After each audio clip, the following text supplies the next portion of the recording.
To Trenton, New Jersey we go, where Governor Christie is announcing there's a budget standoff and a government shutdown. Let's listen in. By the statutory deadline of June 30th, per state law, the government's been closed. To ensure essential services continue to ensure the safety and well-being of everyone in New Jersey, declared a state of emergency to allow for the continued operation of such vital services as the state police, state correctional facilities, key child welfare services, state hospitals and treatment facilities, New Jersey Transit, and all operations that are linked to health, safety, and the welfare of the public, including certain environmental and health monitoring services. Now, Speaker Prieto's inaction, in my view, is inexcusable, and it's inconveniencing everyone living in our state and visiting our state. As a result of just the absolute obstruction, we have a stalled budget process for the first time in 8 years, and our residents do not have access to a myriad of services that they deserve. During the Speaker's shutdown, all 40 state parks are closed, as are forests and historic sites, including Island Beach State Park and Liberty State Park. Campers with reservations Friday night were asked to leave by the normal checkout time on Saturday of 11 a.m. All public events within state parks and historic sites have been canceled. During the Speaker's shutdown, MVC agencies and inspection stations are closed. No running in to renew a license or take a driver's test or have your car inspected. Online services, however, are still available for the customers who use those. During the Speaker's shutdown, temporary disability insurance claims, wage and hour claims, and family leave insurance claims may be filed, but they will not be processed. One-stop career centers, state not county ones, are closed, as are the workers' compensation courts and the Division of Vocational and Rehabilitation Services. Unemployment insurance and disability determination services will remain operational, though, for those who need them.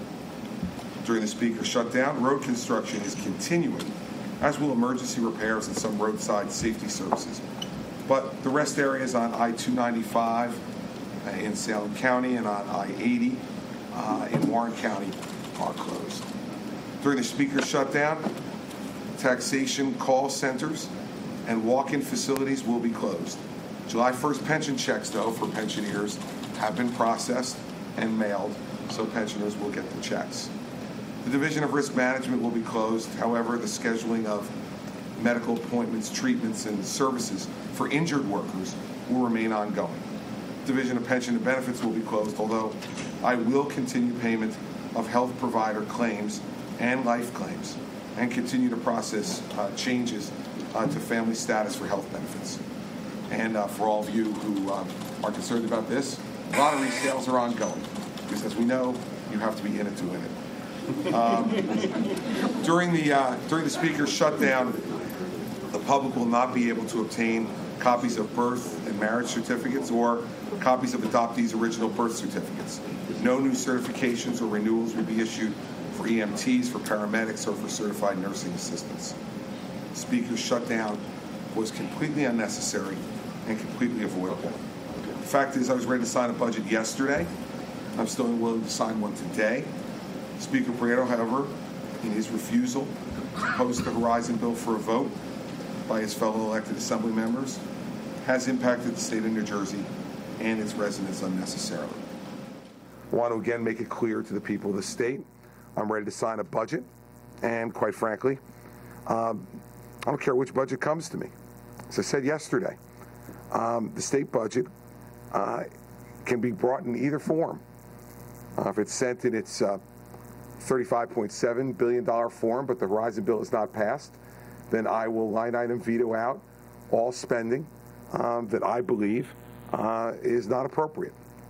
If they send me a budget at $35.4 billion, I will again take a look closely at that budget and decide what I want to do. If the Horizon bill comes in, I will sign the budget as it was passed by both budget committees in the Senate and the Assembly.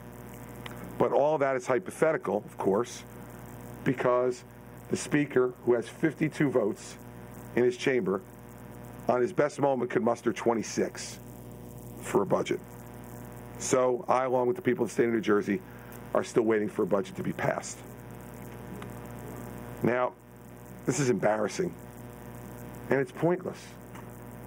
The fact is, I'll speak later today more about the Horizon bill itself, but many of his fellow Democrats in the Assembly, and certainly the folks who voted for this bill in the Senate, along with Republicans in both houses, deserve better from the Speaker than what's really nothing more than a temper tantrum.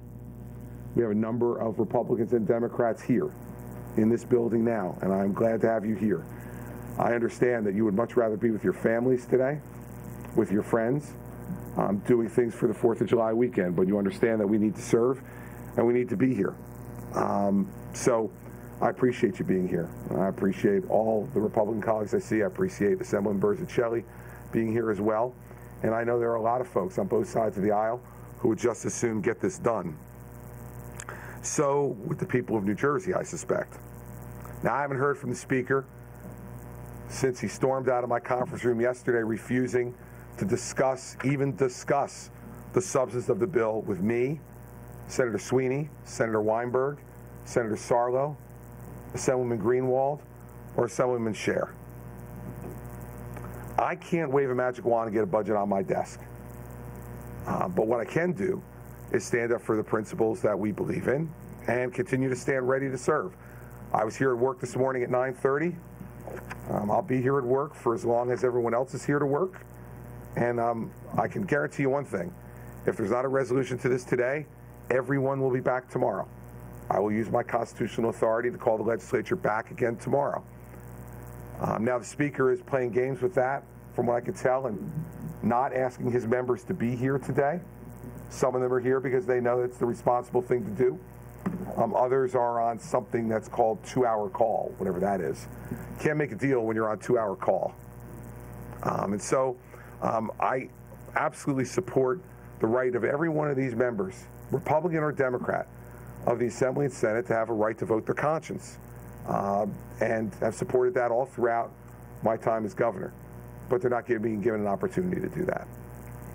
In the end, we have an insurance company in this state that covers 55% of the market, that has no independent management, no transparency, and has continued to raise rates over and over again while maintaining a surplus that is well above its requirement to be a Blue Cross Blue Shield member.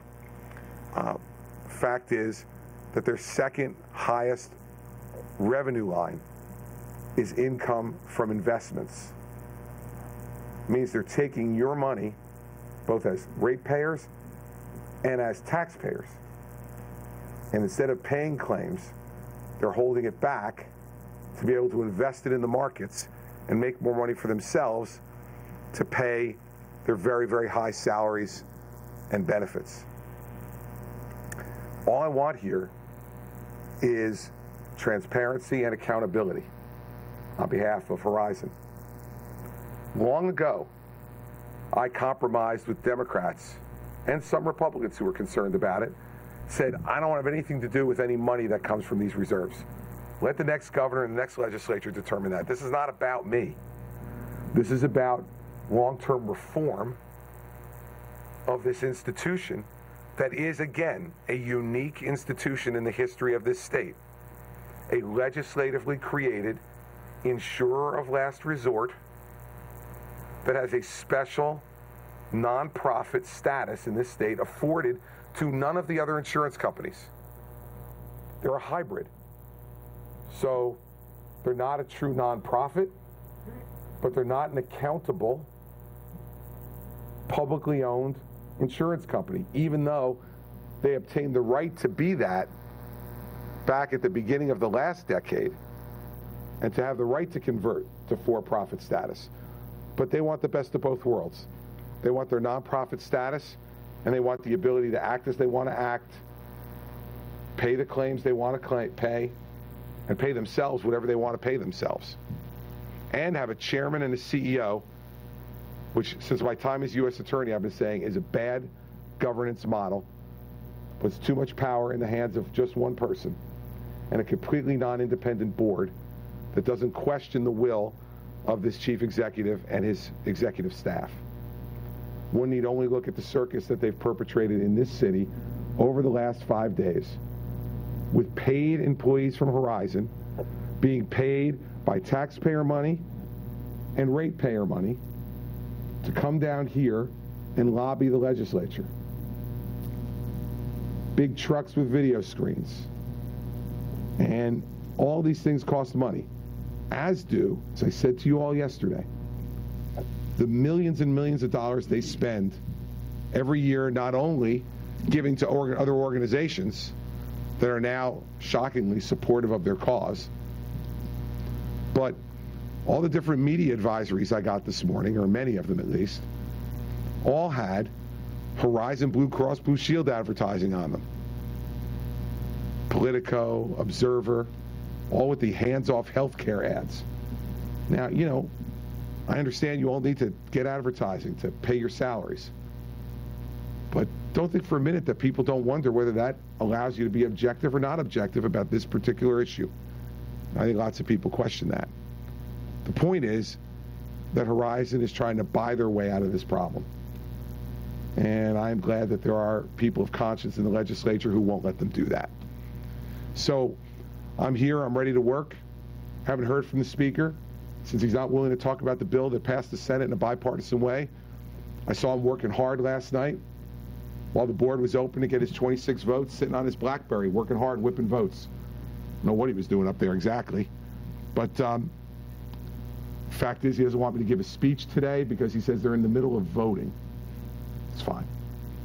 I'll figure out a way to communicate to the people of New Jersey. But if that's not the symbol of obstructionism, not only is it unconstitutional for him to bar the governor from his chamber, but that's okay. There's nothing going on in there anyway. So I'll go someplace where there is something going on and be able to talk to the people of New Jersey then. So the Speaker can sit down there by himself, continue to ponder what he wants to do next. I'm available to negotiate with anyone at any time. I am here, and I have been ready to work since 9:30 this morning. I left here last night at a little bit before 1, and I was back here at 9:30 this morning, and I'm ready to work. And so if there are people of goodwill who want to work with me, I'm happy to do it. And a lot of those people you see standing in this room are those people of goodwill who are here and ready to work. So happy to take a few of your questions before I go back upstairs. Michael. So, Governor, you haven't budged since 4 o'clock yesterday afternoon. I haven't budged. I haven't been spoken to. Michael, you can't negotiate with someone who refuses to talk. I mean, you cannot negotiate with someone who said, not just to me, but to Senator Weinberg and to Senator Sarlo and to someone Greenwald, I will not discuss it. They were bringing up ways to change the bill. He said, I won't discuss it. So I haven't budged. I'm the one who, there would have been no meeting if it wasn't for me yesterday, Michael. I'm the one who called the meeting. And in that meeting, there were 6 people who were willing to talk and 1 who wasn't. So I don't know how you negotiate with someone who's unwilling to talk. You know, he's happy to talk to all of you. You could talk to us and you could move off of your... Michael, I don't negotiate with you. As respected as you are, you can't get me 1 vote, okay? So, love you to death, but not negotiating with you. I'm negotiating with the people who have the authority to do something. And, you know, there are lots of people out there who are willing to do it. So, and I'm willing to negotiate. And by the way, Michael, I said yesterday that if they had a counteroffer to make to me, make it. I said that publicly yesterday in response to your questions. There's nothing else I can do except be here. Now, I don't know if the Speaker's here yet or not. He wasn't here a little while ago. Be here, be working, and be available, and invite a counteroffer. What else would you like me to do? Just sign it? I'm not signing away my constitutional authority. Make a suggestion publicly. Sir, I've already made a suggestion, and my suggestion has passed the Senate. So I've made a suggestion that's gotten bipartisan support. There's not a reason for me to make another suggestion. The Speaker is the one who's refusing to post the bill that passed the Senate. It is incumbent upon him to come back with an alternative. And his alternative is, I won't discuss it. Then he implied to all of you yesterday he might offer other things. Well, I haven't heard anything. I've been here until just before 1 o'clock, had my phone on all night, and got down here at 9:30 this morning. I haven't heard a thing. So I got a job to do too, Michael. Governor Christie, with just months left in office, is facing a government shutdown. This could mean up to almost $1 million worth of lost revenue. The team there, the legislature, which is run by Democrats, he's blaming the House Speaker for not getting this push forward. They're going to work today to see if they can pass forward a budget. But as of right now, state parks are closed. The beaches attached to state parks are closed. New Jersey Transit will be up and running. It's a holiday weekend. As you know, many folks have plans to head out, and it will, of course, impact visitors. Almost 25,000 visitors expected this weekend. We're going to continue to monitor Governor Christie in the state of New Jersey today. We'll have updates throughout the day. You're streaming CBSN.